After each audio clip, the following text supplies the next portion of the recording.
Do not believe what your professors tell you about sustainability. Don't listen to NPR. Don't read those eco magazines that are printed on recycled paper with the soy-based ink. Don't even listen to your parents if they used to be hippies. Or if they're currently riding that hip hybrid, bandwagon that's going around these days. No, tune them out. Tune them out and listen here, listen now, listen to me, because I will tell you the truth about sustainability. Sustainability, my friends, is not just about the traditional 3 realms that we're taught in the textbooks, looking at the perfect PC blend between the environment and the economy and social equity. No, those are lies. Well, okay, they're not lies, but that's not where it ends. There exists a whole nother realm to sustainability that people forget about all the time. They're devaluing it.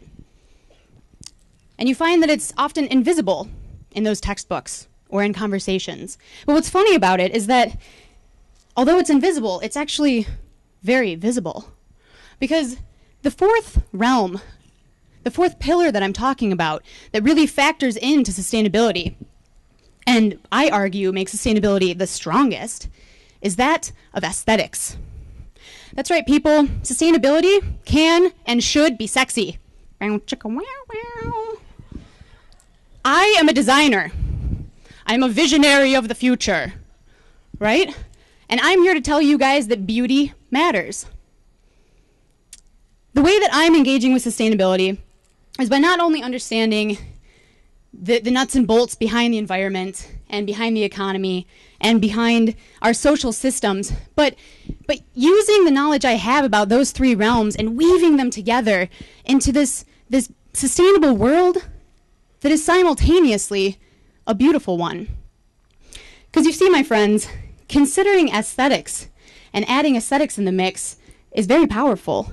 Aesthetics have a lot of power over us, and that can be used to shape our future into a sustainable world that sticks, because it's aesthetics that catch our attention of what's around us and get us to take in what's around us, take interest in it, to care about what's around us, to value what's around us, to want to fight for and protect what's around us. If we have a beautiful world, we're going to want to live in that beautiful world, and we're going to want to keep that world beautiful now and well into the future. And so that's why I say, my friends, that sustainability is not just about those traditional 3 realms, but it's also about the beauty.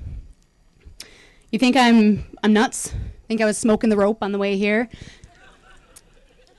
I'll tell you what. I'll give you an example. Take a look at my wardrobe, right? Looking good, right? All right. My wardrobe comes complete with a whole array of stuff. I've got t-shirts and ties and tie-dyes, sweatshirts, sweaters, and sports coats. Really runs the gamut.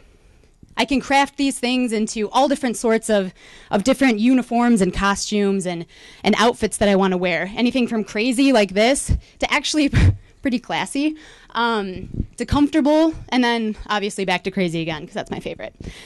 But we all have clothes, right? Maybe not these clothes, but we all own clothes as people. We hardly ever stop to wonder what the purpose is behind those clothes.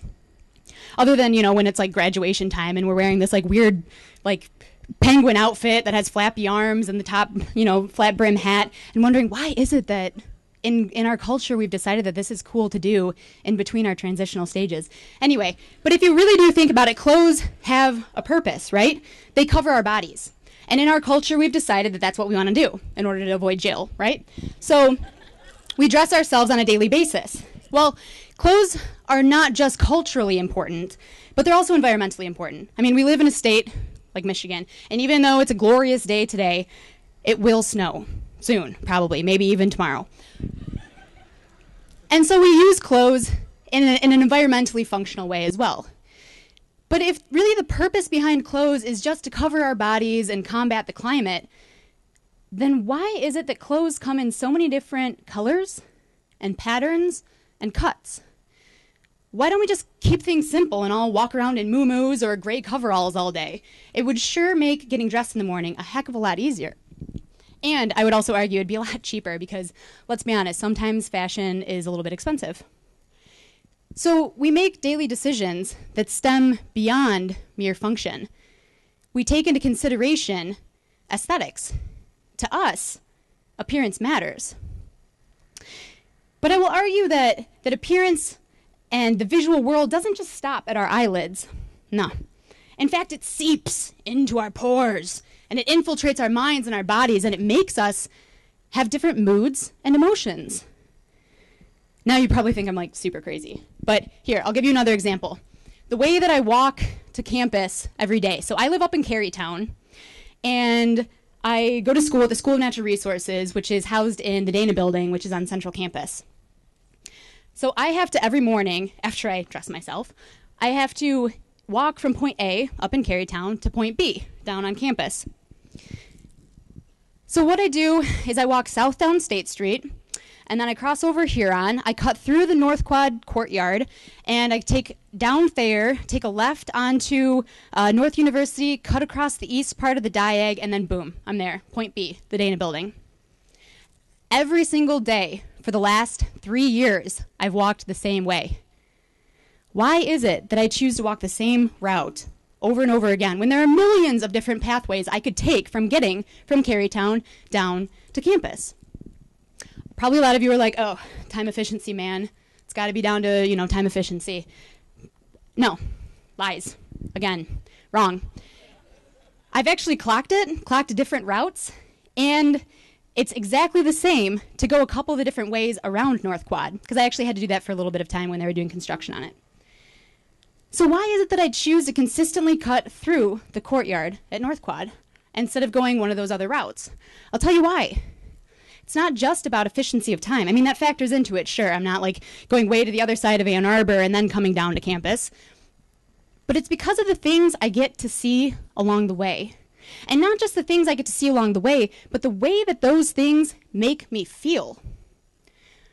You see, I'd much rather be able to, saunter up the stairs, or I guess I should say sprint up the stairs at North Quad, because I'm normally running late, and enter into the courtyard that's lined with a bunch of green trees and shrubs, and they have all these architectural lines that are so interesting and intriguing to me and surrounding all the way around.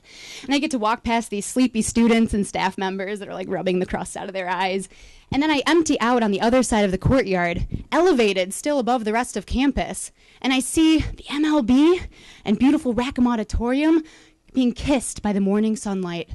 Oh, it's beautiful. It is a beautiful way to start every single one of my mornings. And that beauty makes me happy. And so I choose to take that route because I want to be happier. And I would be happier taking that route than if I was to, when I got to Huron Street, continue down State Street, down like the western edge of North Quad, past all those giant windows where I would probably just get really angry because I would peer inside and see all those giant projector and flat screen TVs that are always on playing just like aquariums and Google search things, and no one's in the rooms. And it's like, why are those? Anyway, and then I would hang a left down Washington, which seems kind of like the backsides of buildings because all you kind of pass by are loading docks and dumpsters of B-dubs. And the only thing that ends up passing you are cars. So of course I'm going to choose the one that has the greenery, the beautiful sun, and all of those kind of fixtures, because that's what makes me a happier person. So you see, much more goes into decision making, into things that motivate us on a daily basis than mere functionality or time efficiency or cost effectiveness. I mean, take sprinkles, for instance, right? What's up with the sprinkles? Think about how many parents pay an extra 50 cents per their kid's ice cream cone for what? For some flair. For some flair and some fun. Sprinkles don't taste like anything, but man, are they awesome. And how many of us love sprinkles, right? Oh my gosh. So, it's just all about beauty. Our ice cream cones are more beautiful, and we're willing to pay for that. So think about how we can incorporate this concept of aesthetic appeal and of beauty to not just make us purchase ice cream with sprinkles on it, but to make us maybe find something like bioswales and solar panels to be sexy. Whoa, right? And maybe we'd buy into things like that if we actually made them beautiful. So that's what I'm here to say, that beauty does matter. But you might be asking, so what is beauty then? Because beauty is in the eye of the beholder, right? Each one of us is going to have a different idea of what's beautiful, so how are we actually supposed to make anything that's beautiful? Well, famous philosopher Immanuel Kant, who, let's be honest, pretty much knew everything, said that beauty is actually objective and universal. And that because we're all humans, we're all hardwired to be attuned to certain types of beauty. Take, for instance, sensory reactions that you have to visual stimulus. So let's say we're all over at some co-op cooking a crunchy meal, and all of a sudden we turn to the side and we see that our sous chef has accidentally jabbed a tofurkey thermometer through his palm. Oh my God, he's bleeding everywhere. And what do? Oh, we cringe, and we want to gag and throw up all over the minestrone soup, and our chills are running up and down. We have this horrible visceral reaction to just something that we see. So what we see can affect us physically and emotionally. Similarly, think about, hiking up to the top of a mountain.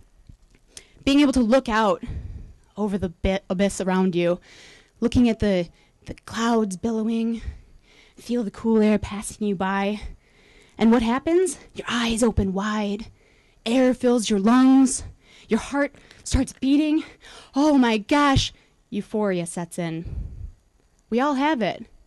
Most of us, at least. So there are certain things that happen innately within us that are triggered by things like visual stimulus, by aesthetics. But it's not all innate within us. I mean, we're not born thinking that a hot rod car is beautiful. That's something that's more learned. So the great thing about aesthetics, too, is that we can teach people what's beautiful. So we can teach people that bioswales and solar panels are beautiful. Because we can associate them with things like sustainability and get them to stick. So when we're building things, let us build and design with beauty in mind. Let us not think that beauty is frivolous and a waste of time. Let us realize that beauty matters and actually has a lot of power. If you really think about it, everything around us is built. Everything around us is designed. Look around you right now. What do you see? You think you're in a natural area? Psh, yeah, right. This was beautifully crafted by people like landscape architects. Designed from the pathways to the plantings to the prairie. Everything has the mark of humans on it. What about that forest track out in the middle of, the Amazon that physically we actually never went to? We've never touched. What about that, Kat? Well, I'll tell you what. Things like our carbon dioxide emissions are still affecting the growth that's occurring within that forest. So really, if you think about it, we're still impacting that part of the planet, whether or not we're physically there to touch it. We're still, in a way, building it. But we shouldn't just think about the fact that everything's built around us as a negative thing or a bad thing, but really we should think about it in terms of a great opportunity. That if we have the opportunity to impact the planet in a negative way, well then we simultaneously have the opportunity to impact it in a positive one. So let's impact it in a positive one and make sure that it's impacted in a beautifully positive one, right? So how do we actually do that? Who actually gets to do the designing? Me. Me and my designer friends do. But I'll let you in on another little secret, and don't tell your parents I told you this. But we're all actually designers. Whether we're business people, whether we're engineers, whether we're architects, whether we're prostitutes or whether we're lunch ladies, I don't care who you are, you design your own life. You get to structure it. You get to build what's around you. So I challenge each one of you to figure out how to incorporate beauty into the realm that you're surrounded with, into your passions. Don't just do something that's also beautiful. Think about it. All the time, we're pushing for innovation in technology, innovation in engineering, and looking towards the next, environmental mitigation to help us with sustainability. Let us also push for aesthetic innovation. Things that can really redefine the way that we are leaving our mark on this planet. Because we have that ability as humans to build the planet into something that is more beautiful. Redefine what we have, repurpose what we have, recycle what we have, and make it beautiful in the process.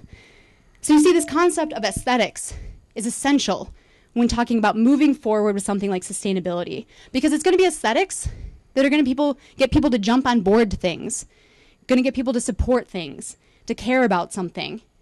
It's going to be the beauty around us that makes us want to continue being in this planet and keep it moving forward in the future. So really, it's all about beauty. And I don't necessarily see it as this fourth separate pillar, because that would kind of mean that it's segregated from the rest. But beauty is actually woven throughout all of the different realms. You can have environmental beauty. You can have something that's economically viable and still beautiful. You can have something that is socially equitable and simultaneously beautiful. So really, I see beauty and aesthetics as a thread that is weaving together all of those different considerations, that of the environment, of the economy, of society, of all the other things in the world that we want to care about and moving forward. Aesthetics are the thread that are weaving it together into a fabric that is strong, and a fabric that is also beautiful. So a fabric that therefore will last long into the future. So that's why I say that, my friends, is the true definition of sustainability. And so I'll let you in on one last little secret. We're all going to end up leaving our mark on this planet, whether we like it or not. So what do I think we need to do about it? I think that we need to embrace the beauty that we have around us and acknowledge it. I think that we need to realize that beauty matters and is significant and is worth bringing into the conversation and into our considerations. And I think that we all need to challenge ourselves to figure out, like I said earlier, how to make what we do more beautiful, so that when we leave our mark on this planet, we're not only looking to make it a small one, but we're looking to make it a beautifully small one. Thank you.